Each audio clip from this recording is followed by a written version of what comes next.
Hello and welcome to our complimentary webinar, which is brought to you today in partnership with Freshworks, and it's entitled The Need for Speed in Customer Service. In the spirit of reconciliation, Auscontact acknowledges the traditional custodians of country throughout Australia and their connections to land, sea and community. We pay our respect to their elders, past, present and emerging, and extend that respect to all Aboriginal and Torres Strait Islander peoples today. Today's webinar will run for approximately 60 minutes, and during that time, with the help of today's special guests, Shrilesh and Isabella, we hope to spark your interest and engage you in the conversation, as well as provide you with some ideas to take back to your respective businesses. To round off the session, we'll be having a Q&A at the end of the webinar. I'm Fiona Keogh, CEO of Auscontact and your moderator for today. While we're waiting for everyone to join us, let's use the time to quickly run through some housekeeping. Remember, it's important to interact with us to maximise the benefit. And as you know, there's no need to take too many notes because we'll be providing you with a recording of the webinar. To interact with us, please use the Q&A button on the control panel. You can ask questions or make comments for Shrilesh, Isabella or myself from time to time. Remember, we are going to have a full Q&A at the end of the webinar, so please type your questions as we go along so you don't forget to ask them. If you're listening through headphones or speakers and experience any issues with your internet connection, please note on the control panel, you can click the raise hand button and the Auscontact team will rush to your aid. Or you can revert to your registration confirmation, and the relevant phone numbers and access codes are available there for you. I know that many of you are familiar with asking questions, but we do need to have a practice. And so let's try out that Q&A button on the control panel now, just in case. And the question for today is a nice, easy one. It is Western Australia in lockdown currently? Now, for those of us on the eastern seaboard of Australia, we're all going, oh, you had to ask a COVID question, didn't you? It's a two-letter answer for everyone. Okay, so that's fantastic. We all know how to use that Q&A button. Thanks, Kim, Sue and Brooke, just to name a few of you that have answered today. And Georgia. Okay, so let's move right along. Let's meet our presenters. It gives me great pleasure to introduce our speakers, and I'm going to ask them to just share a little bit about themselves. So Shrilesh Pillai is the General Manager of Freshworks Australia. Shrilesh, do you want to just share a little bit about yourself before I introduce Isabella? Sure. Thank you very much. This has been absolutely brilliant. I love the way you got us to use the Q&A section. So, I am Shrilesh. I go with Sri. Sri is just so much easier to say. And I lead the operations for the company Freshworks here in Australia. I'm based out of Sydney. And yes, I think just to your point, Fiona, please, dear delegates who are here, please do ask away questions, chat away. I think this is most useful when we are conversing. Thank you, Fiona. And our special guest speaker today is Isabella Villani, who's the CEO of Exceed Global. Welcome, Isabella. Share something about yourself. Hi, everyone. I'm Isabella. I'm based in Melbourne, so I am under house arrest like many of you as well. Thank you, Freshworks and Auscontact, for inviting me today. I've written a couple of books on customer experience, so hopefully I can shed some light onto this discussion. And it's nice to be out of activewear for a few hours. Well, that's what you're telling us, Bella. So let's move right along. We've got a lot of content to share. So let's just quickly go through the agenda for today. And it is why customer service should be at the centre of your growth strategy. The second thing that we're going to tackle is why speed is the #1 factor impacting on customer satisfaction. And last but not least, probably the most important thing is the 5 steps to delivering speedy customer service. So we actually have some data that we'd like to share with you, and we want to explore what's happening in customer service. So McKinsey says that 60% of consumers are switching brands, and Instaprints has done a case study And it shows that 70% of service conversations are actually sales inquiries. Isabella, let's ask you first. What's your perspective on this? So if we look at things globally and we talk about switching brands, I think that COVID has had a little bit to play in the situation, namely because a lot of people have been under lockdowns or their worlds have changed. They have more time on their hands. For those who are working from home, they've got that time because they're not traveling to shop and look around.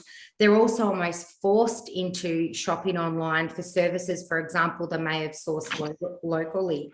So you can see that shift as well. And then on the flip side of that, unfortunately, COVID's impacted many people. So a lot of people are switching brands or shopping around because financially they need to be looking for that more cost-effective product or service. In regards to these conversion rates, I think there's a bit of a maturity in the market around the importance of providing that great customer service and the alignment of service linking to sales. So I'm seeing in the market a lot more staff are being trained in upselling, cross-selling. It also links to customer expectations that customers now want to be informed. They want to make choice. So they'll want to interact with your business, whether it'll be online, chat, phone, before making a decision. So what might be a service inquiry or deemed a service inquiry actually then converts to a sale. And I can see that happening in many different industries as well. Thanks, Isabella. Sri, what's the Freshworks view on this? Yes, thank you, Fiona. Thank you, Isabel. So I think COVID really, we have this thing called digital first customer, right? So what's happening is, today the digital first customers across brands. I might go to my Kohl's, but not necessarily that when I'm going digital, I just remain with Kohl's.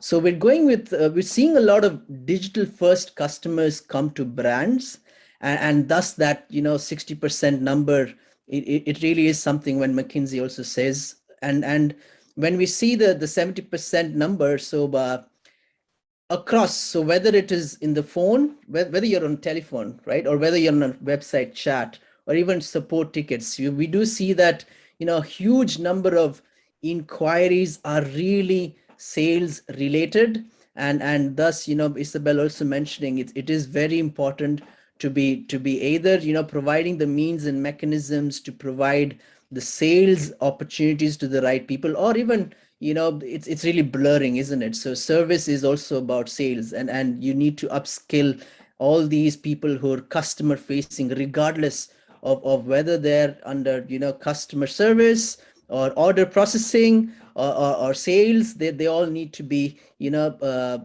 enabled with what is latest in terms of the brand. What are we selling? Thank you. So I think we should share some more statistics. And let's get some context, because we're contact center people and we love numbers. So, and this is context in the Australian marketplace, thanks to PwC research, where they found that 78% of Australian customers rank speed and efficiency as the most important aspects. And that's actually why we're here today. So the next thing that we're going to do is we're going to make you guys work. We're going to run a poll. But before we do that, I have a little bit extra to share with you. There's an old acorn that customer service is still seen as a cost center. And I've been in contact centers for probably 120 years, but we won't tell anyone that. Bella, do you want to comment on the aspects of organisations investing in sales and marketing for growth, but only seeing customer service as a cost, or that it leads to staffing crunches, i.e. can't hire anyone, extended wait times, backlogs, technology projects, and customer service investments get put on the back burner, and of course, good enough customer service becomes the outcome. What do you think? I suppose I can talk about sort of a maturity of organisations. The organisations I deal with, they speak to me because they want to transform and they want to innovate. And the conversations I'm having is it's no longer seen as a cost center because they've got a bit more of that maturity around the linkage of service to sales and revenue growth. And the other thing about that cost center is a lot of organizations now are sort of diluting a contact center and giving technology to many people within the business. So everyone has ownership of that customer experience for that particular part of the journey. And those organizations are having that similar view, that single customer view, having a more case managed approach to providing a great customer service. So I see the organizations that are struggling, and I feel they will be left behind, is that mindset around it being that cost center and really sort of separating a contact center and saying that's our contact center and that's our cost center. So even in local government now, their sort of customer service teams are really the entry point into the business. And then you can see it filtering out into the different areas. And I've even seen that in state government and enterprise. So it's definitely a shift. And I'm very happy to say that I feel like Australia in some of these aspects are really leading the way. And that's because our customers here, I feel, have really high expectations and we have choice and we are shopping around. Thanks, Isabella. That's a bold statement with Australia leading the way. Shri, what's Freshworks' perspective? Is Australia leading the way? I'm going to counter that, Bella, just because we recently did a survey, right? So we interviewed 1,300 CX leaders across the globe, and there were 200 of them here in Australia and New Zealand. So 54% of those 200 said they've got reduced budgets in 2020 versus 2019, right? Yeah. And it really hit us because these are the same group of people who are seeing increased, customer expectations, whether it's tickets or, hey, I want my answer now, especially because of COVID. So increasing expectations and reduced budgets, right? So it got us thinking. So why? We've been seeing this trend where first, there's a lot of outsourcing happening, trying to reduce costs, right? And then we're seeing all these brought back to Australia, and then a lot of automation being deployed to try and balance that, everything bringing back to onshore and still try to reduce the cost by using AI, etc., right? But then this whole stat, 54, a majority of us actually had reduced budgets. People like, well, us being vendors, that's also a sad thing for us, isn't it? But overall, we got to thinking, maybe we are still yet to prove to whether it's the board or whoever, there is more to it than costs, because hey, and actually we're also seeing increased levels of a particular field in the CRM that says customer service referral. So there are companies trying to make their business case very tactically as well from their CRM. How much new business or upsell, cross-sell are we actually getting from our service teams to try and build the case for bigger budget allotment.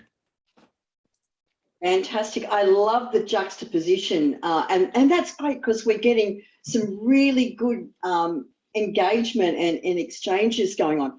Now we're going to a poll, as I promised, and hands on the keyboards ready to answer. So the question is, what are your near-term CX investments focused on? Is it software upgrade? Is it investing in new digital channels? Is it agent training, or is it something else? Shri, you have a pretty broad perspective on this. Can you share what you're expecting to see without looking at the screen, without looking at the answers? No. Yeah. No cheating. No cheating allowed. Okay. I'm going to close my eyes. Anyway, so what we've seen, Fiona, is many teams ignore organizations as such. Many smaller teams are also beginning to ask, where am I at today so I can improve for tomorrow, right? And in that thinking, one of the first, I think it was top 5, it's the customer experience feedback solutions. So a lot of feedback or experience feedback solutions being said, hey, this is the first thing I need, whether the corporate is using X, I want this for my team to ensure, we know what we're doing and then we can improve from there. So especially from COVID onwards, we've seen that, number one, number two, an experience platform that can really find out feedback from my customers. Well, in all my years of doing polls, I cannot believe this outcome. 33% of the audience have voted for either we're investing in new digital channels and agent training. And I think really the answer is they're doing all of it. I think that's actually what the answer is, and rightfully so, because as you do these things, you have to train your agents. So it makes absolute sense. So let's move on to the next bit, which is actually the meat of why we're here. I'm going to say that, which is the 5 steps to speedy customer service. And it's, helping us today focus on making the right investments and getting the most out of our digital CX and delivering speedy customer service that drive up those CSAT scores. So number 1, make your service accessible. I mean, that's a no-brainer, isn't it? Bella, what does it really mean? Accessible means, from a customer's perspective, in the channel of their choice. And we speak about speed earlier, at a time that suits them. So when we think about accessible, it is really looking at accessibility by different channels in different ways, but also the integration or the understanding that single customer view to enable a customer to have an accessible service in any channel and that integrated omni-channel customer experience. So I think that there's a key around accessibility and achieving that. And that is that, they don't want lots of click-throughs on digital. And I know I saw some information from Freshworks and you have a 2-click rule. And I think that makes a lot of sense and that really resonates. So if they want to be able to access one of your channels, they want to be able to do it really quickly and easily. Thanks, Isabella. Shrek, can you elaborate a little bit? I love this 2-click rule. Yeah, absolutely. So regardless of where your customers are, within the next 2 clicks, they should be able to ask or get help. So they could be on your website. Oh, okay, here's how I can get help. They could be on your Instagram page. Oh, here's how I can get help. So that 2-click rule across channels. And when we think deeper, so one of my good friends, Alex from Booktopia, he had this, word called opti-channel, right? So sometimes, you might be on Instagram, but that might not be the best channel to really get your service, resolved. So why not, in your Instagram channel, have a simple message that says, maybe a pic or 2 we could exchange, but if we need to resolve X, why don't you head over to our website chat, open up this chat platform we typically respond to in under 30 seconds. With such a message, your customers, they do feel that, they're addressed regardless of where they are. So I think a lot of, when we say making service accessible, not necessarily that, you do have a full-fledged support team in Instagram, but at least have a presence there, reassuring your customers where you're available so that, when they want to really resolve things, they know where to get to. Thank you. Well, I think we're going to ask you about the next step. Step number 2, automate to augment agent interaction. Shri, let's kick off with you on this one. Sure. So I think especially with COVID, right? So more than a team-based productivity metric, right? So we're all really looking at customer experience. Everything's beginning with, how are we quickly addressing what a customer is asking or what a customer is requesting for. So, and that's a good thing for the industry because it really helps rethink how you can automate and really augment for your agents, right? So if you were thinking of automating one of the biggest ways in which you could find out what to automate is just sit with your frontline. Look at what they're doing for half an hour, and then you start getting ideas. Oh, they're opening these tabs. Oh, they're doing this. So maybe this we could try and, help automate, right? But what's happened with COVID is from that kind of an exercise to radically thinking, hey, these 50, 60 tickets I get in a day are really about where is my order, right? Why don't we rethink and say, if there's an order question, let us automate that bit by simply just integrating with our delivery platform and sending a proactive message which says, you've got another 24 hours and your delivery is expected at X time, right? So zero contact resolution, I might get into that sometime later, but because of these customer induced, customer experience induced thinking, there's a lot of new ways of, adding automation into the whole mix of things. Thanks, Sri. Isabella, I know you're going to have something to add to this. I agree. I think there is some amazing technology to enable this. And, if you wanted to do it well, you have exactly what Sherry had said, look into what are the questions that people are asking, allow customers to initially go there, make it really easy. And then the information's there, customers are more likely to accept it and move on rather than, really wanting to speak to that person. There's a lot of smarts around wording it, making the information consistent across different channels. So if it is an automated response, that the information is accurate, integrating into back-end systems and providing information proactively. So even linking AI and personalization to that experience for customers. And if the bot is struggling, let's call it fail gracefully, and allow that transfer to a human being or an agent to be as graceful as possible. So sharing that chat history so the agent knows exactly where it is, and again empowering agents to have that information in front of them and the information about the customer to then quickly and speedily resolve the inquiry. And then the other thing, and Treed mentioned earlier about looking at it up front. You can't just dump it and leave it. You have to constantly train it, look at continuous improvement, look at why was that inquiry transferred to a human? Is there any opportunities for us to continue automating and streamlining that customer experience? So I think it's there. The technology is actually there now. So I think it's there to enable and empower customer experience. So I'm really excited with what I'm hearing being done in the market in this respect. Yeah, it's almost, thanks, Isabella, it's almost like treating that automation like it's another agent with your team, because you constantly need to invest in your agents and you constantly need to train and reinvest in your automation. It's not a set and forget. So more work for our attendees. And we're going to ask the question, do bots form a part of your current customer service journey? It's either a yes or no answer.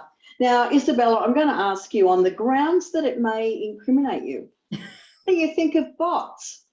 I actually like them because they're starting to get really, really clever, and they're providing a really good customer experience when they've done well. So if it's not implemented well, I don't blame the technology. I blame the whole process around implementing it, and people are implementing it a lot more cleverly now and understanding its capability and where they need to sort of filter in around it. How I said about if it is going to fail, let it fail gracefully. It's those sorts of things, and integrating into information and also integrating it into different channels as well. So it's not sitting standalone. And then linking to that as well is that if you have your chat agents who can also do phone and email, you're really creating that super agent and that super customer experience. So I think it's there, and I think that people should be able to choose that a channel of choice. And Trey, I'm sure you agree, people are happy to choose that channel. Yep. I forget who this, I see when you're quoting someone, you want to remember the name, but my apologies, Fiona, that there was somebody in Stanford who said this, right? So bots are important because they take the bot work out of humans, right? So the humans can do human work, right? So I don't know who said it, but that was brilliant for me. That took it all, right? So what we're doing is whatever's repetitive, whatever's really looking at another system and bringing forth an answer, let that be handled by the bot, because the bot can look at so many things in a sharp second. The bot can talk to so many other systems in a sharp second. and let them do that. Yeah, let's take care of the customer feelings and really do things which really give us that kick. Thank you. And interestingly enough, 62% of our audience today are already incorporating bots into their customer service journey. So we need to take our hats off and say well done. Here for all the right reasons to learn a little bit more. Let's move on to step number 3, which is to shift from reactive to proactive, which I suspect might be a little bit more difficult than it sounds. Isabella, what's your experience here? If we think about reactive to proactive, think about that in-store experience where if you're walking into the store, you almost kind of expect someone to come up and say, hey, can I help you today? It's kind of, like that in that digital space. But Fiona, you're right, it's much more difficult than what it sounds like. Whenever I hear the word proactive and efficient, I think about what's sitting behind the scenes. We need to know our customer. We need to be proactively reaching out, know the journey and know when they're expecting to hear from us. Know that if we set expectations, because remember they're impatient and time is of the essence or they're wanting speed. So we need to be proactive when we contact them. You see that with parcel deliveries, your parcel's being delivered today. So save people having to react, because reaction to me, it's like fingernails on a blackboard. They don't like it. And they expect us to be more proactive. The other aspect of that is I see proactivity and reactivity linked to efficiencies. You want to eliminate white noise in your business. I mentioned that fingernails on the blackboard, because generally, if they're being reactive, it costs us more to serve them or to deliver that product or service. So you get those efficiency gains. And as much as marketers hate me saying this when I speak publicly, sometimes the best customer experience is nothing at all. Like you said, the parcel is going to be delivered in 2 days. Miraculously, it's delivered in 2. And wow, you've blown their mind because it was delivered in 1. So that's the sort of things we need to think about. And we know our customers, and we know pretty much if we haven't delivered a parcel, I'm using parcels as an example because I'm sure we're all getting parcels delivered. If someone's contacting your business and you haven't delivered that parcel, you kind of know that that's why they're contacting you. So it links back to what Shri said earlier about understanding a customer, linking it to CRMs or information about them and proactively sharing information, even if they're reactively contacting us. So I've seen these worlds sometimes merge as well. Thank you. Shri, I'd love to hear your thoughts on this. So the other day, it's gone beyond all of that, Bella, right? So yeah, you're proactively being told what's happening with your order. So the other day, I had a delay in my order. So I'm being told, it's being delayed. We're sorry. And what do you know? Without me really even saying anything, I got a refund for my what's that fee called? The shipping fee. I got a $13 refund for it, so that's like, I'm not speaking to an agent. They know the frustrations I'm going through, right?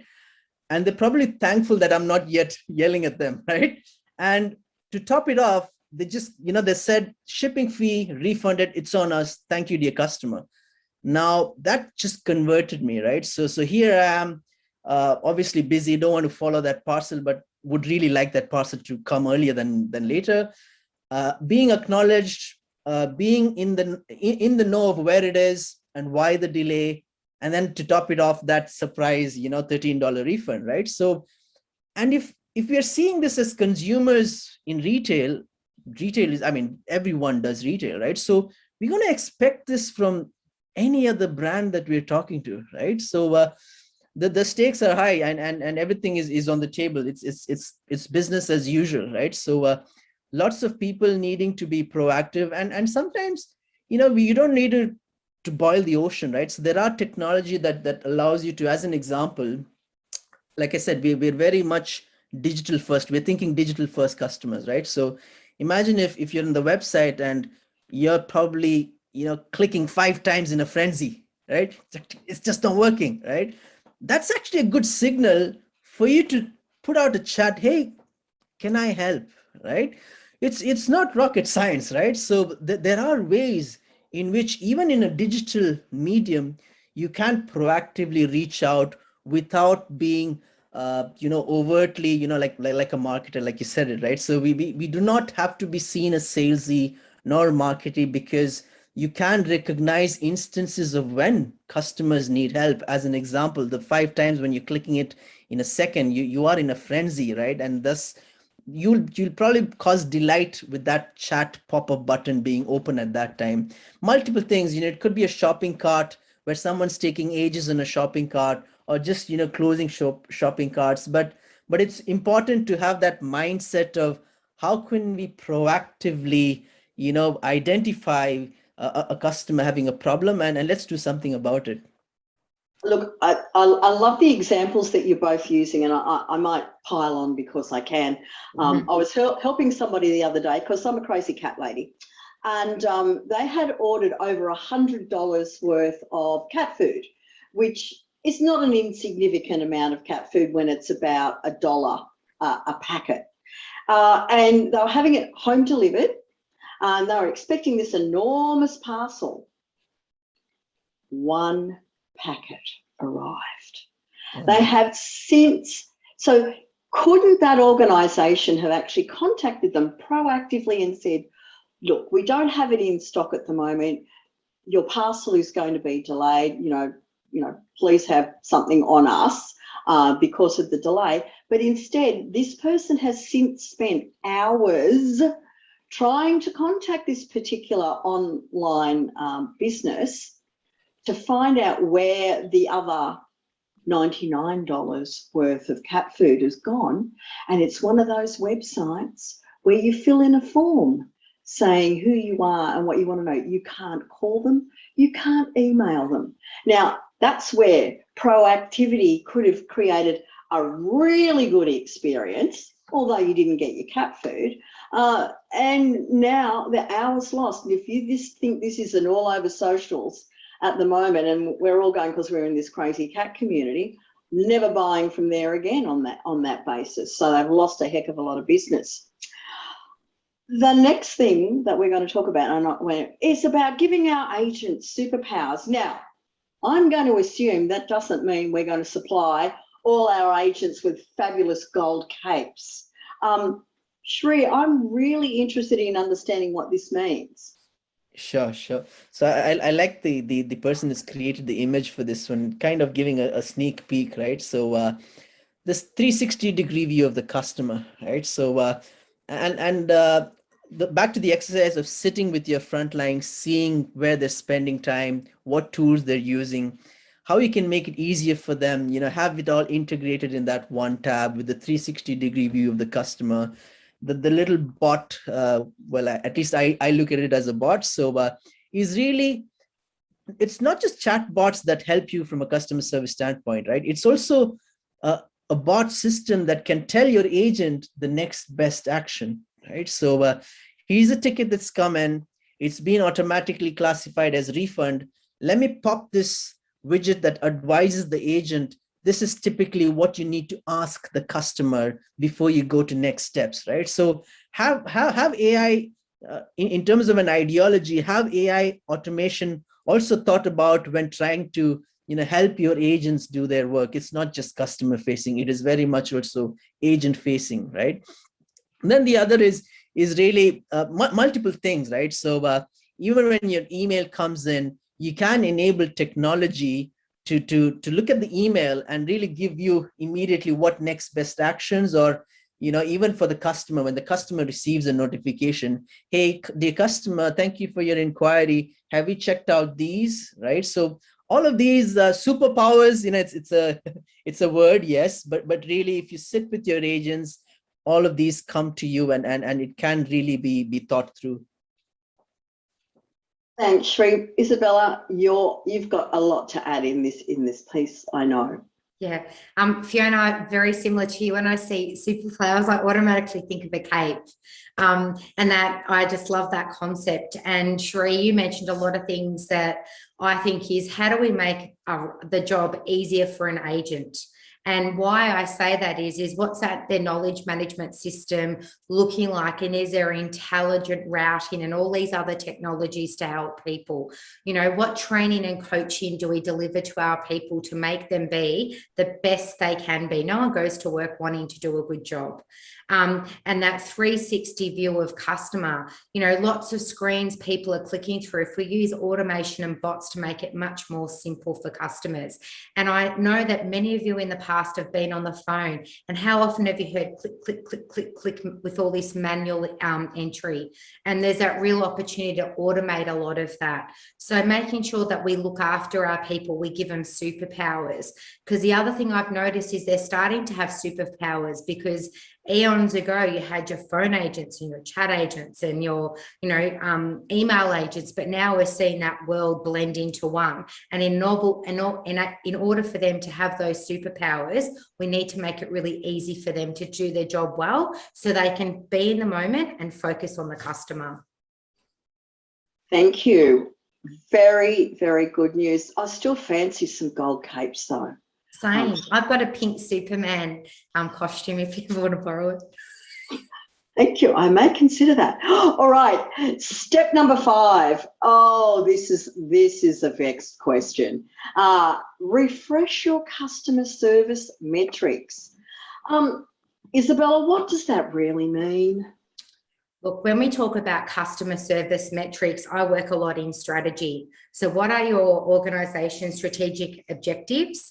Then what are the initiatives and the BAU things that sit out under that? And what are the KPIs and measures of success?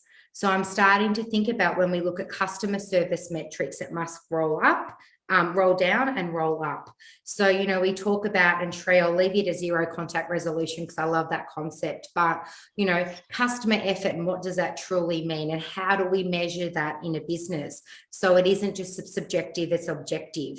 We look at complaints data, escalations to ombudsman complaints, cost to serve, agent things like speed to competency. If I ever walk into a contact center and I know that people fake lots of sickies, I'm guessing the place isn't a great place to work. Therefore, service levels, grade of service are going to drop. You can see all these things, your CSAT scores will drop. So always think about your customer service metrics. I think you've got to look at it holistically. And look at what story is it telling you, what insights is it telling you, and then what are you doing differently in how you run your business. So, it's not just about looking at the numbers, as what do the numbers tell you together, and what story does it tell? And the great thing now is a lot of these metrics and stories is all automated in dashboards and out of the box reporting in some instances with some technologies. So it's just pulling that all together and looking at it, and everyone understanding how important some of the numbers are and what is achievable in your environment. Absolutely, and not just measuring just for the sake of it because you can. Shree, I'd love to get Freshworks' perspective on this.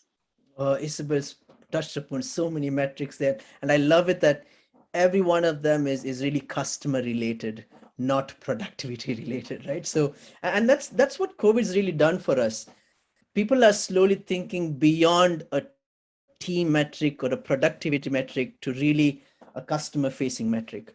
Now, one thing I'd probably add on to this is have a lot of subjectivity, introduced into it for the customer, right? So a customer effort score, let it be the customer that tells you, right? So, and give them the opportunity to also provide, why they think, it was hard for them, right? So I think when we do that, and then like Isabel said, when you marry that particular customer effort score that the customer provided with other metrics that you're tracking, there's a story that begins to, unfold itself.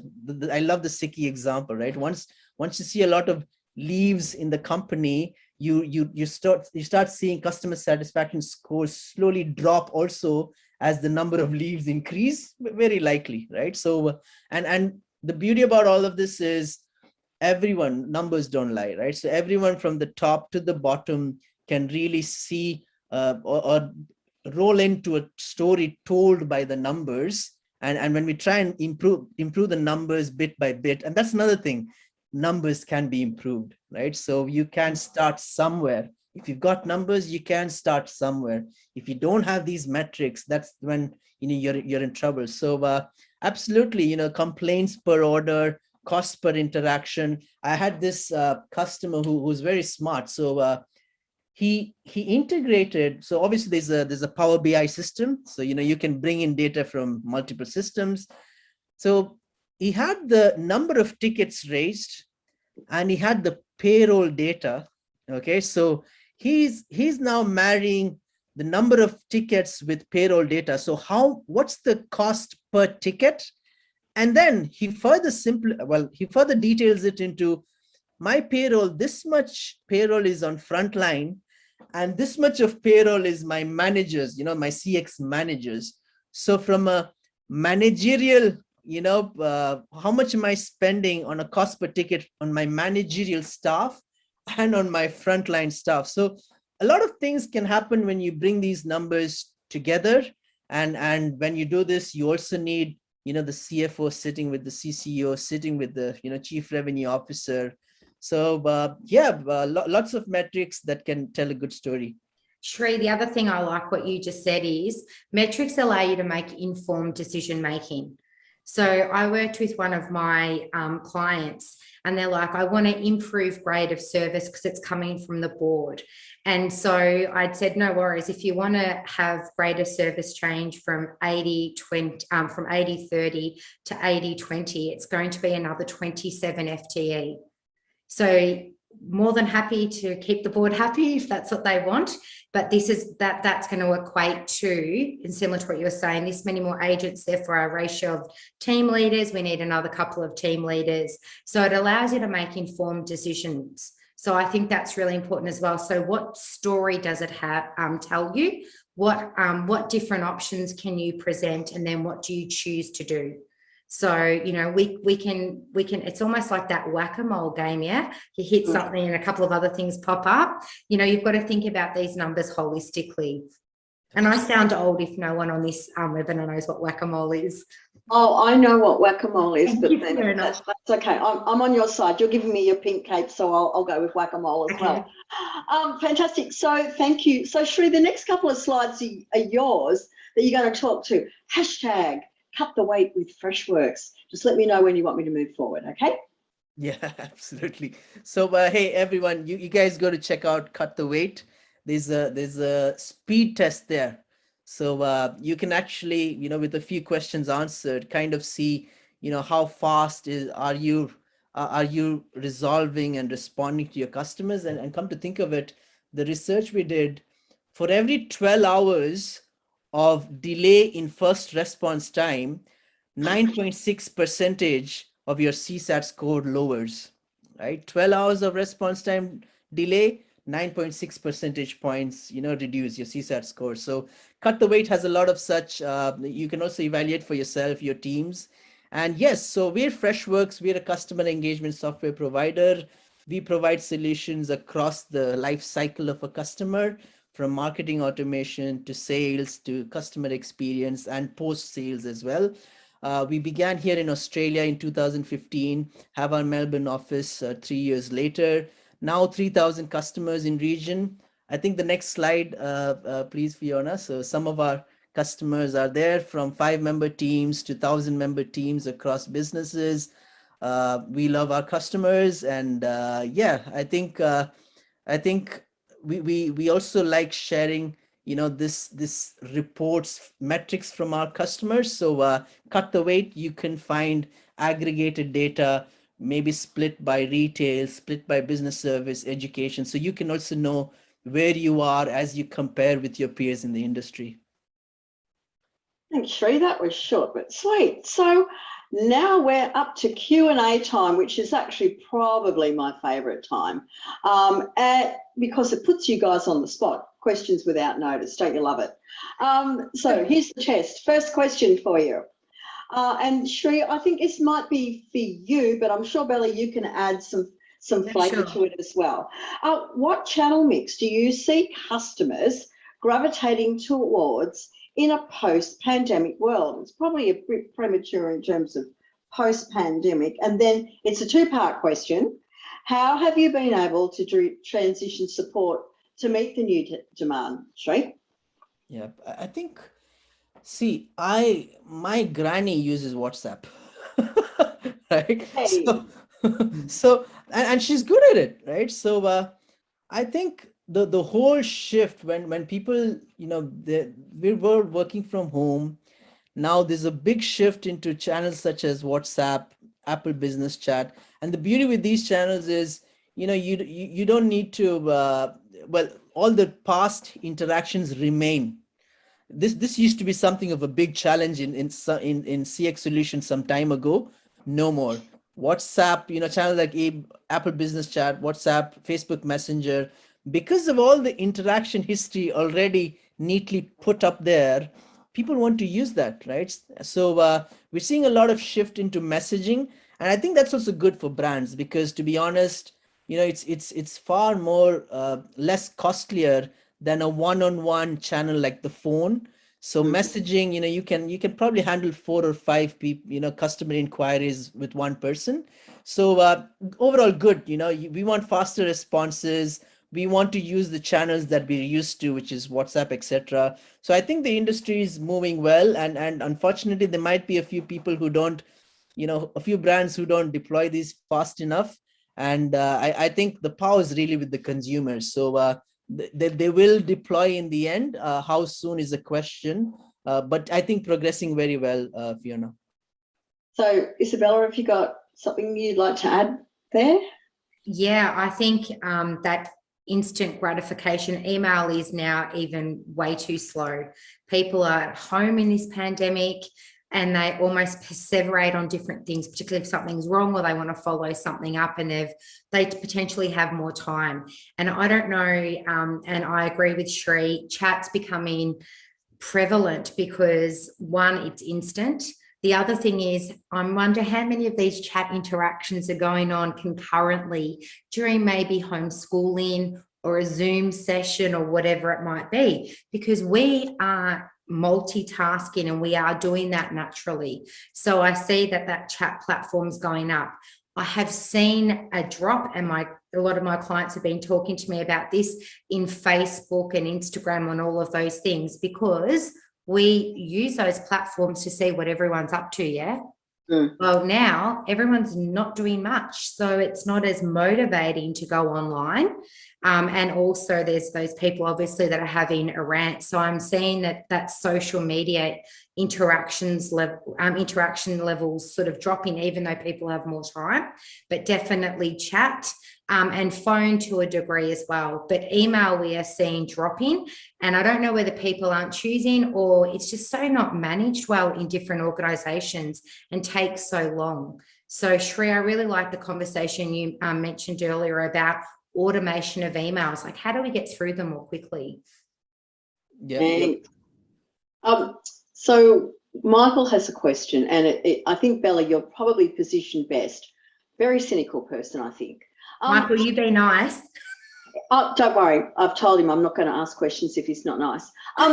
So do you think organisations, in inverted commas, game their customer satisfaction metrics? Surely not. Well, isn't that saying there's lies, and then there's statistics?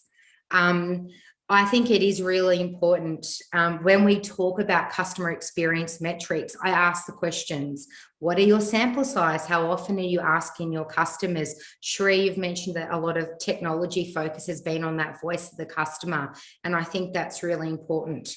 But guess what's happening now? Remember I said about whack-a-mole and that holistic story view? If you're saying your CSAT's high, but you're seeing customer churn high as well, and you're seeing attrition within your centres high, people are starting to join the dots. So I think you can't not fake it, but you can't, you've got to get that story right if you're going to do that, because I think people are wising up to all of the linkages that I've mentioned earlier with data, and with the technology that are out there now, it's far more readily available. You're not waiting a week for a data analyst to do your contact center reports now. You can press a button and you've got it right there in front of you. Absolutely.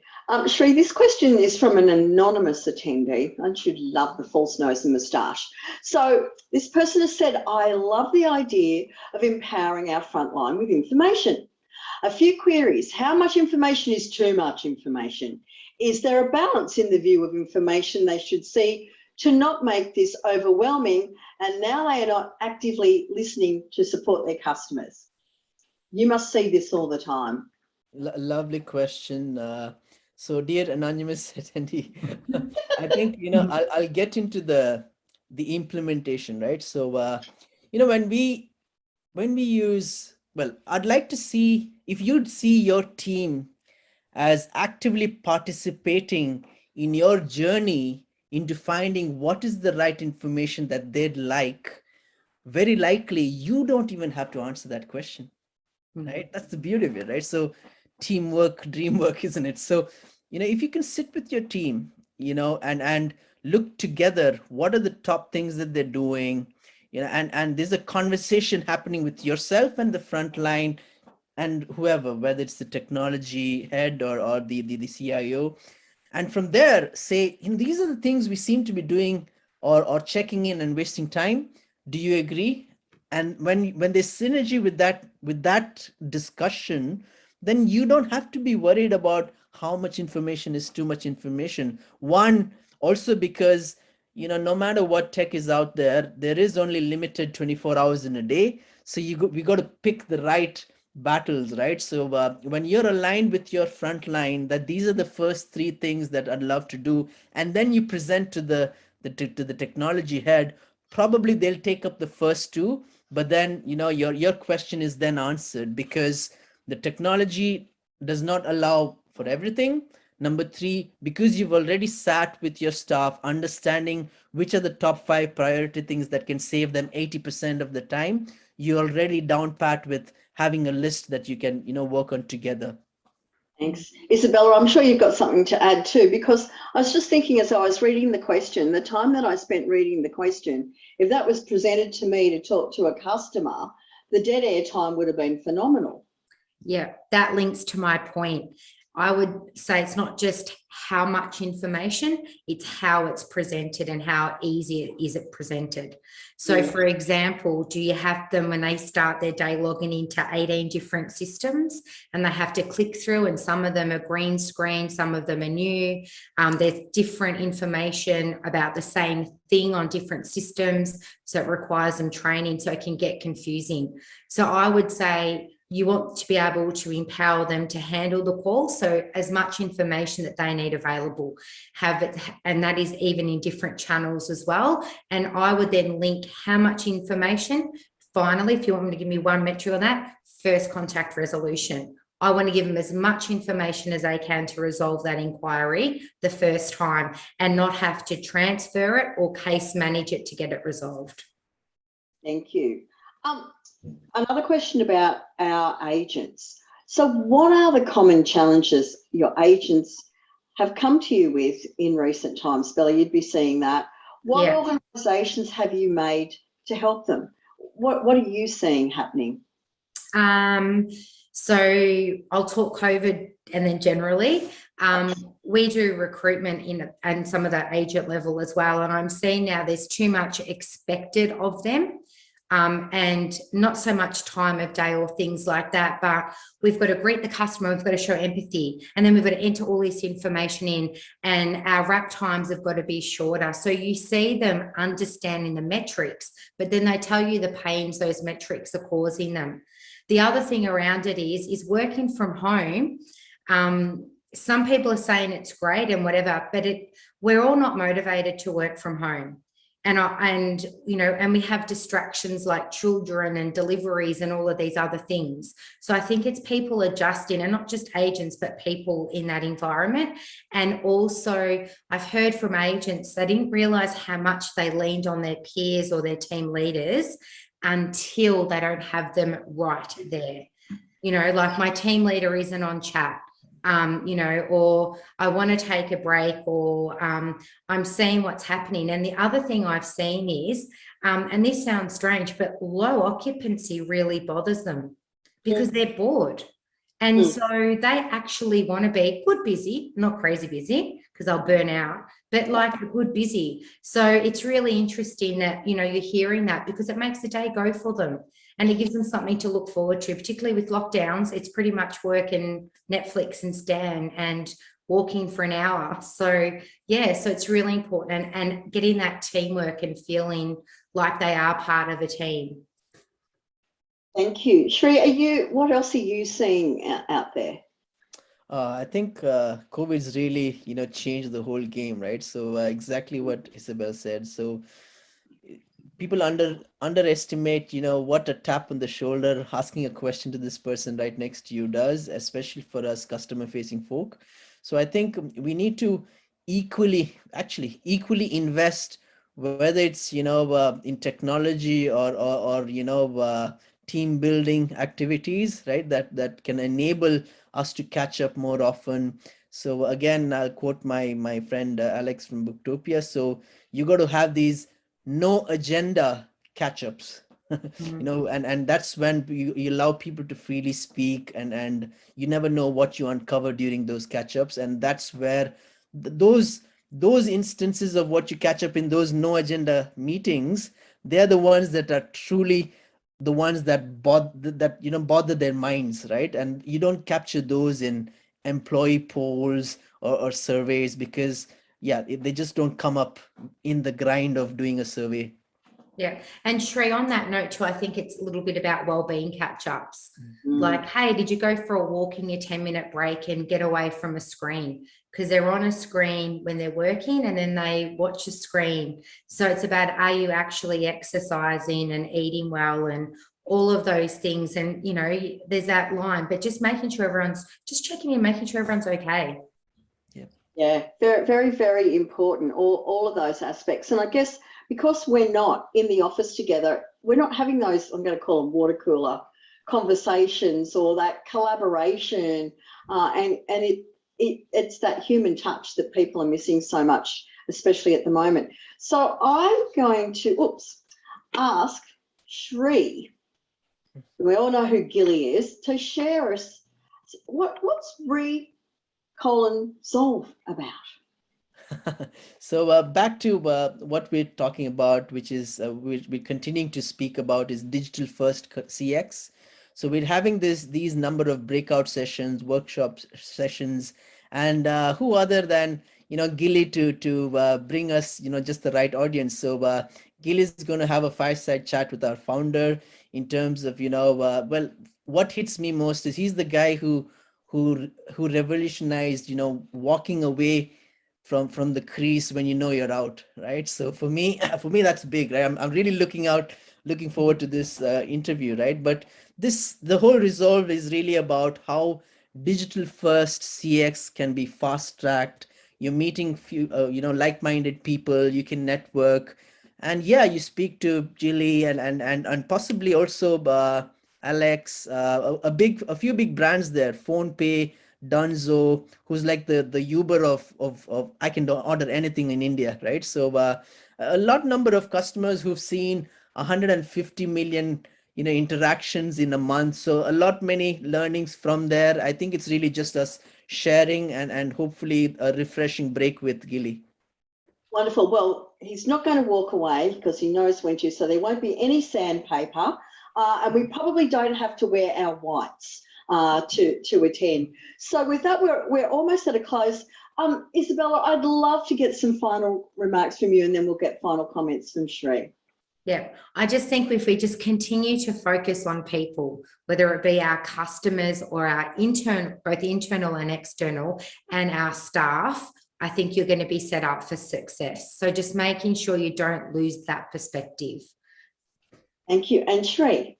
Yes, I'll borrow that from Isabel. People being, both your staff, your customers, your colleagues, your managers as well, right? So if we can all look after each other, then everything else is in its place. Thank you. Very, very, I love the human aspect that you've both brought to it. So with that, we're at a close. Thank you everybody for joining us today. Thank you to Isabella Villani from Exceed Global. Thank you to Freshworks, our sponsor.